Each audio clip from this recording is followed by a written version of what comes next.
एकूणच तसं आजचा जो काही अर्थसंकल्प सादर झाला त्याच्यामध्ये माननीय पंतप्रधान मोदीजींच्या मार्गदर्शनाखाली केंद्रीय अर्थमंत्री निर्मलाजी सीतारामन यांनी केलेला अर्थसंकल्प हा मला असं वाटतं की मोदीजींची जी कल्पना आहे, जो संकल्प आहे 2047च्या विकसित भारताकडे अगदी वेगानं पाऊल टाकण्याच्या दृष्टीनं सर्वसमावेशक आणि विकासाभिमुख असा स्वरूपाचा हा अर्थसंकल्प असं मी म्हणेन. 140 कोटी भारतीयांच्या आशा आकांक्षाची पूर्ती या अर्थसंकल्पाच्या माध्यमातून होईल असं एकूण हा सगळा अर्थसंकल्प पाहिल्यानंतर निश्चितपणे आपल्या सगळ्यांच्या लक्षात येईल. एकूण दोन गोष्टी मला या ठिकाणी सांगायच्या. एक तर सहकार खातं असेल किंवा सिव्हिल एव्हिएशन असेल आणि त्यानंतर महाराष्ट्र राज्य जिथून मी येतो त्या राज्यामध्ये जी काय तरतूद या अर्थसंकल्पामध्ये दिसतीये. ओएसिस फर्टिलिटीच्या तज्ज्ञांनी IVF उपचार पद्धतीद्वारे 1 लाखांहून अधिक जोडप्यांना मातृत्व प्राप्तीचा आनंद दिला आहे. मोफत अपॉइंटमेंट बुक करण्यासाठी आजच संपर्क साधा. ती आपल्या समोर या ठिकाणी निश्चितपणे मी सांगेल. मी ज्या शहराचं प्रतिनिधित्व करतो त्या शहरासाठी काय निधी हाही विषय मला निश्चितपणे आज आपल्यासमोर मांडायचा आहे. मला असं वाटतं की एकूण जर ओव्हरऑल बजेट पाहिलं तर महिला असेल, युवक असेल, शेतकरी असतील, विशेषतः आदिवासी क्षेत्रामध्ये सुद्धा चांगल्या पद्धतीनं पुढच्या काळात विकासाचं काम होण्यासाठी म्हणून प्राधान्य दिलेला दिसतोय. MSME असेल, स्टार्टअप असेल, किंबहुना स्किल डेव्हलपमेंट या सगळ्यावरती एक फोकस या बजेटचा आपल्याला दिसतो. प्रधानमंत्री आवास योजनेचा 3 कोटी घरांचा संकल्प आहे. युवकांच्यासाठी म्हणून 1 कोटी इंटर्नशिप असेल, 1.5 लाख कोटी रुपयाची तरतूद त्यासाठी दिसते आहे. इंडस्ट्रीसाठी 100 इंडस्ट्रीयल पार्क्स 100 शहरामध्ये देशात केले जाणार आहेत. असं मला वाटतं की या दृष्टीनं कस्टम ड्युटीमध्ये सवलत आहे, कॅन्सरची औषधं स्वस्त झाली. मला असं वाटतं की ह्या सगळ्या गोष्टी पाहता सर्वसामान्य माणसाचा विचार याच्यामध्ये झालेला दिसतोय. एकूण सहकार म्हणून मी जेव्हा याच्याकडे पाहतो किंवा जी काही आजच सादर झालेला अर्थसंकल्प आणि कमी वेळेमध्ये जे काही मी माहिती मला त्याच्यातनं काढता आली, अजून त्याचा डिटेल थोडासा अभ्यास निश्चितपणे करायला वेळ लागणारच एक दिवस.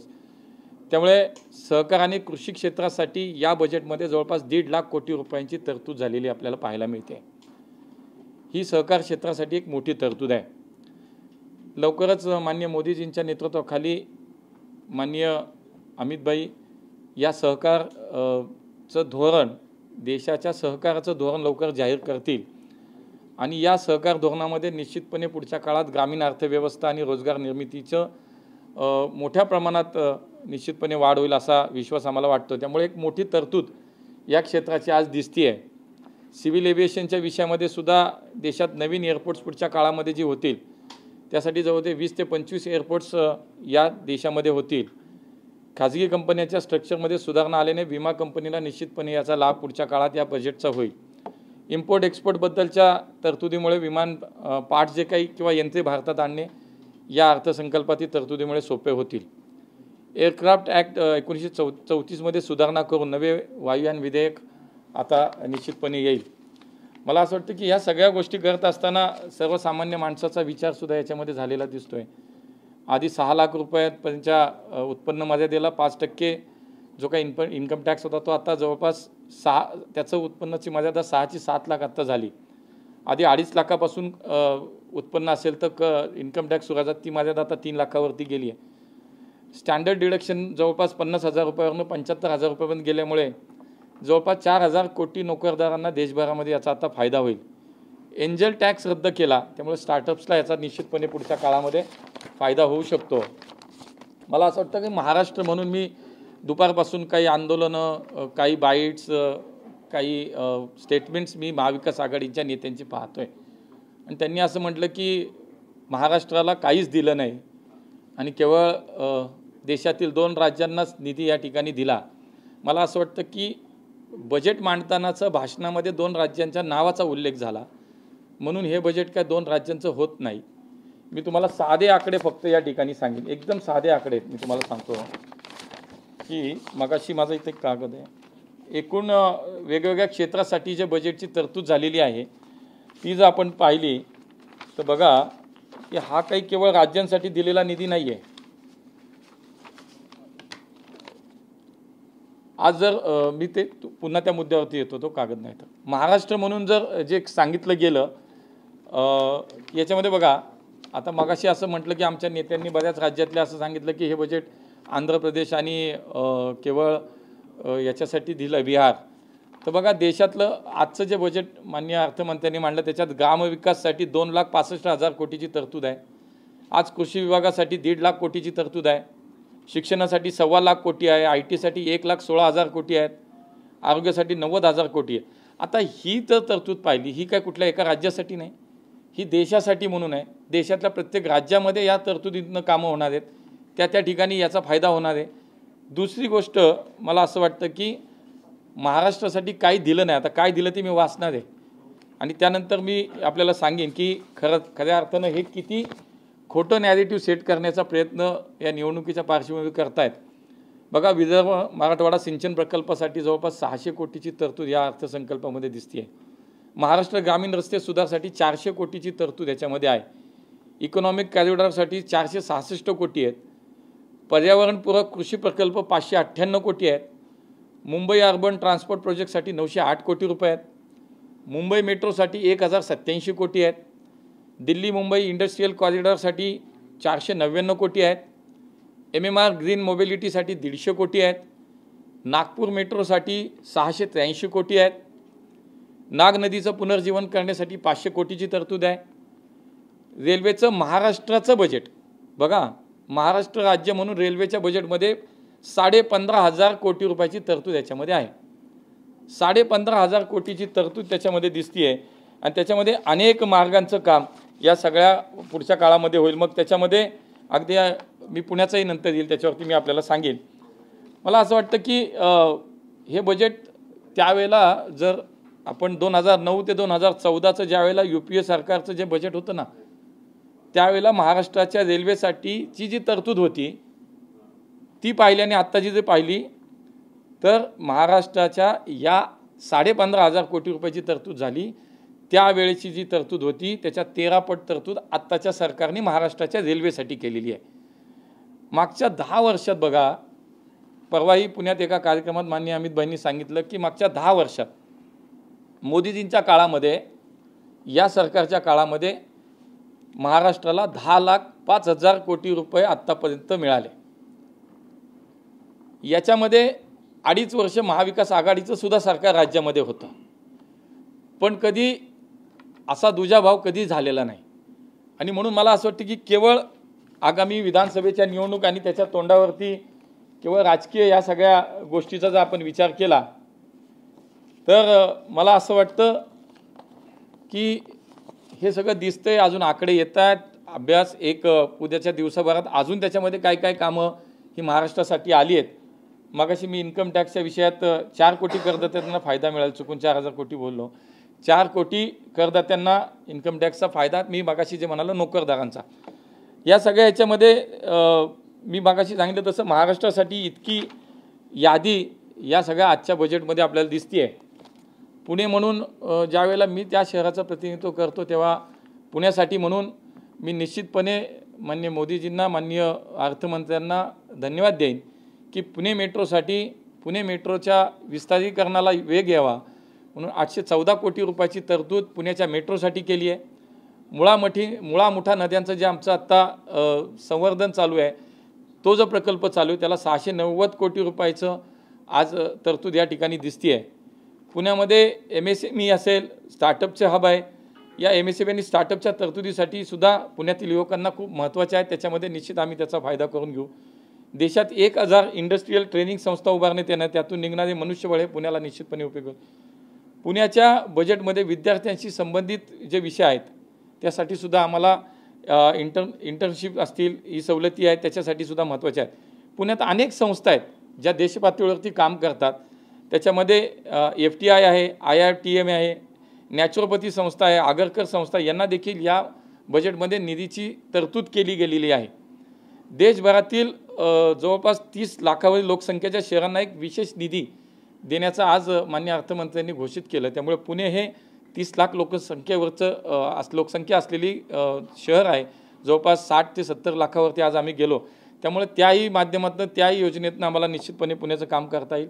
मी मागाशी म्हणालो तसं रेल्वेच्या माध्यमातून आज जवळपास 15,000 कोटी रुपये महाराष्ट्राला दिले गेले। त्याच्यामध्ये पुणे ते मिरज, पुणे ते दौंड, पुणे ते नगर आणि पुणे ते नाशिक या रेल्वे मार्गाचा सुद्धा त्याच्यामध्ये आज आपल्याला समावेश झालेला आम्हाला पाहायला मिळतोय।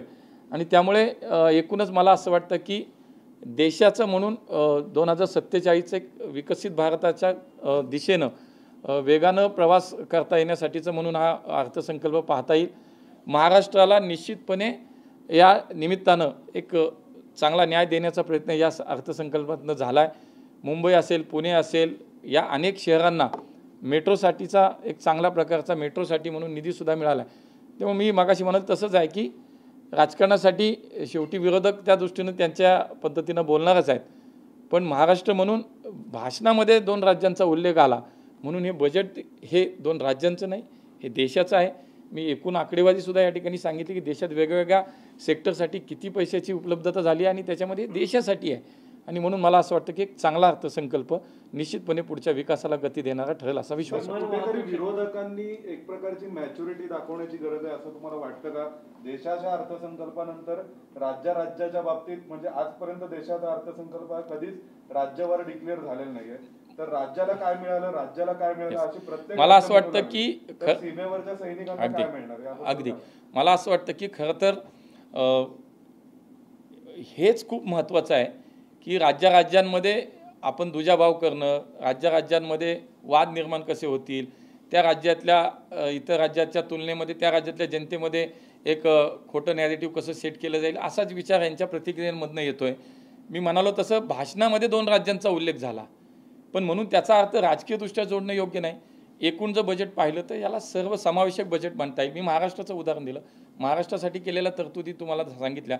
महाराष्ट्रातले आमचे अनेक नेते महाविकास आघाडीतले याच्यावरती टीका करतात। मला असं वाटतं की त्यांनी थोडंसं हा जो अर्थसंकल्प आहे त्याचा अभ्यास करावा, त्याची माहिती घ्यावी आणि मगच बोललं तर योग्य होईल। महाराष्ट्रातल्या जनतेची दिशाभूल करण्याचा प्रयत्न त्यांनी करू नये। मला असं वाटतं की जनता निश्चितपणे हे पाहत असते की खरं काय खोटं काय हे निश्चितपणे समोर ठेवण्याचा प्रयत्न आम्ही करू। विमान वाहतूक मंत्रालयाला साधारण किती निधी मिळाला आहे आणि महाराष्ट्राला यामध्ये काय फायदा होईल? विमानाचे दर वाढणार आहेत अशा पद्धतीने नाही, निश्चितपणे मी मागाशी वाचून दाखवलं की याच्यामध्ये थोडंसं आता सिव्हिल एव्हिएशनच्या विषयामध्ये पुढच्या काळात काही नवीन एअरपोर्टचा विषय आहे। त्यानंतर इम्पोर्ट एक्सपोर्टच्या विषयामध्ये विमान पार्ट्स भारतात आणण्यासाठीचे म्हणून त्याच्यात सवलती आहेत। अशा अनेक विषय आहेत, त्याचं डिटेल्स थोडंसं मला थोडा वेळ लागेल, पण एक डिटेल्स त्याच्यामध्ये सिव्हिल एव्हिएशन असेल किंवा कॉर्पोरेशन असेल या दोन्ही खात्यातल्या डिटेल्स निश्चितपणे पुढच्या 1-2 दिवसात। आपण ज्या लोकसभा मतदारसंघाचं प्रतिनिधित्व करता तिथे पुणे विमानतळाच्या अनेक समस्या आहेत, त्यावरती या बजेटच्या माध्यमातून काही नाही आहे बघा। मी तुम्हाला सांगतो की पुणे विमानतळाच्या संदर्भात एकतर विमानतळ नव्यानं बांधणं असेल, विमानतळ उभी करणं असेल, रनवे एक्सपान्शन करणं असेल, या सगळ्या गोष्टी या मला असं वाटतं की शेवटी MADC असेल, आमचं सिव्हिल एव्हिएशन मिनिस्ट्री असेल, यांच्या माध्यमातून होत असतं। आता तिथं सगळ्यात मोठा खर्च विमानतळाचा जो असतो तो लँड ॲक्विजिशनचा असतो, तो निश्चितपणे हा स्थानिक पातळीवर राज्य सरकार करतात। विमानतळ बांधण्याचं काम हे एअरपोर्ट अथॉरिटी ऑफ इंडिया हे करतं। त्यामुळे मला असं वाटतं की पुणे म्हणून पुरंदर असेल, नवी मुंबईचं जवळचं विमानतळ असेल किंवा पुणे विमानतळाचं विस्तारीकरण यासाठीचं बजेटमधला विषयाचा त्याचा संबंध येत नाही। त्यासाठीचं काम स्वतंत्रपणे चालू आहे आणि मला असं वाटतं की त्याच्यात याची काही अडचणी येत नाही। तुमच्याच मतदारसंघातला एक प्रश्न आहे, ससून जे रुग्णालय आहे त्या रुग्णालयामध्ये डॉक्टर जे आहेत जे बेवारस रुग्ण असतात त्यांना त्यांच्यावरती उपचार करतात आणि रात्री त्यांना निर्जनस्थळी सोडून चालले जातात। माझ्याही कानावरती ती बातमी आली आणि मी सत्यता तपासून पाहिली, ती बातमी खरी आहे आणि ताबडतोब तिथल्या या संबंधित लोकांना निलंबित केलं पाहिजे, त्यांच्यावर कारवाई झाली पाहिजे, हीच आमची भूमिका आहे। आम्ही ती घेतली आहे, कारवाईसुद्धा झाली आहे। ससूनच्या बाबतीत पुन्हा एकदा एक चुकीची गोष्ट समोर येते, त्यामुळे त्या शहराचा प्रतिनिधी म्हणून निश्चितपणे मी त्याची गंभीर दखल घेतलेली आहे। त्यामुळे ससूनमधला कारभार हा पुढच्या काळामध्ये सुरळीत चालला पाहिजे, तिथे अशा काही घटना घडणार नाहीत याची काळजी आम्ही घेणार आहोत। त्यामुळे या घटनेमध्ये एकालाही पाठीशी घातलं जाणार नाही. चुकीचा जो कोणी असेल त्याला शिक्षा नक्की करा. सर सुप्रिया सुळे असं म्हणाले की काँग्रेसच्या मॅनिफेस्टो अनेक वर्षापासून जे अधिकारी आहेत त्या ससूनमधून आजही कायम आहेत, त्या ससूनच्या अधिकाऱ्यांवरती कारवाई किंवा तिथलं क्लीनअप या संदर्भात शासन काही विचार करतंय? 100% शासन विचार करणार. 100% मी त्या शहराचा लोकप्रतिनिधी याच्यात लक्ष घालतोय. मी आज सकाळपासून या संबंधित सगळ्या विषयाचं बारीक लक्ष ठेवून मॉनिटरिंग करतोय आणि पुढच्या काळात ससून या अशा कुठल्याही चुकीच्या गोष्टीसाठी त्याचं नाव चर्चेत येणार नाही. ससून चांगली सुविधा देण्यासाठी कसं असेल, इथं सर्वसामान्य गरीब माणसाला तिथं उपचार चांगले कसे मिळतील यासाठी निश्चितपणे पुढच्या काळात अशी कुठली अप्रिय घटना घडणार नाही याची जबाबदारी आमची पण आहे. अण्णा असं बोललं जातं की काही ठराविक लोकांना लोकप्रतिनिधींकडून पाठीशी घातला जातं असा आरोप विरोधकांकडनं केला जातो. थेट नाव घ्यायचं झालं तर काँग्रेसचे जे आमदार आहेत त्यांच्याकडनं आरोप केला नाही. मला काय कोणाचं शेवटी ज्याचं त्याची ही शेवटी लोकशाही, प्रत्येकाला अधिकार आहे बोलायचा आणि व्यक्ती स्वातंत्र्य कोणी बोलू शकतं. पण मला असं वाटतं ह्याच्यात राजकारण आणण्याचं कारण नाही. तिथली यंत्रणा चुकीची आहे, तिथला माणूस चुकतोय, तिथल्या माणसांनी चूक केली आहे. 100% त्याला दुरुस्त केल्याशिवाय आम्ही राहणार नाही, शिक्षा झाल्याशिवाय राहणार नाही. पण मला वाटतं हा राजकारणाच्या सोडून हा विषय आहे, पण केवळ राजकारण म्हणून नाही पण एक जबाबदारी म्हणून. आणि आम्ही त्या शहराचा मी प्रतिनिधी म्हणून माझी सुद्धा ती जबाबदारी ती निश्चितपणे मी स्वीकारणार. सर बजेटच्या बाबतीमध्ये काही ज्या चांगल्या गोष्टी झाल्या त्या बाबतीत सुप्रिया सुळेंनी असं प्रतिक्रिया दिली आहे की न्याय हे जे पत्र होतं काँग्रेसच्या मॅनिफेस्टोतून या गोष्टी केल्यात, म्हणजे चांगल्या गोष्टी झाल्या तर त्याचं श्रेय कुठेतरी विरोधी पक्ष स्वतःच्या मॅनिफेस्टोकडे घेतोय आणि वाईट गोष्टी शेवटी विरोधकांचं ते काम आहे. जे चांगलं झालं ते आम्हीच केलं होतं, आमचंच तुम्ही बघून पुढे केलं आणि त्यांच्या आणि प्रांतामध्ये कुठंतरी एकमेकात किंवा त्या राज्यातल्या लोकांमध्ये एक नॅरेटिव्ह खोटं कुठंतरी तयार करण्याचं काम वेगळ्या बाजूला आणि चांगलं काय असेल तर ते आम्ही केलं. शेवटी त्यांचं काम आहे. त्याला जोडून आहे तुमचं सरकार जे आहे एनडीएचं सरकार हे काँग्रेसच्या योजना पळवणारं सरकार आहे अशी टीका तुमच्यावर होते. असं असतं तर मुळात काँग्रेसच्या ज्या योजना इतक्या सक्षम असत्या, इतक्या चांगल्या असत्या तर काँग्रेसला लोकांनी नाकारलंच नसतं ना. गेले 10 वर्ष काँग्रेसला नाकारले, आत्ताही नाकारले. स्वतः योजनांचा विषय निघाला म्हणून सांगतो, स्वतः काँग्रेसची सत्ता असताना काँग्रेसच्या सत्तेच्या काळात त्यांचे पंतप्रधान असे म्हणायचे की एखाद्या योजनेच्या माध्यमातून आम्ही जर 1 रुपया लोकांना पाठवला तर 15 पैसे लोकांना मिळायचे, 85 पैसे मध्येच जायचे.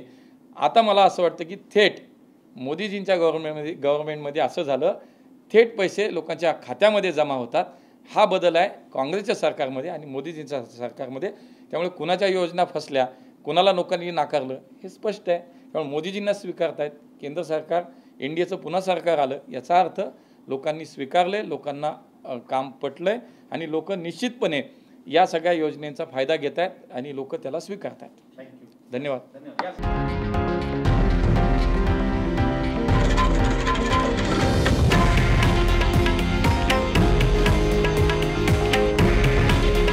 हे आहे देशातील नंबर 1 न्यूज नेटवर्क आणि आपण पाहत आहात TV9 मराठी. काळजी तुमची, हित महाराष्ट्राचं.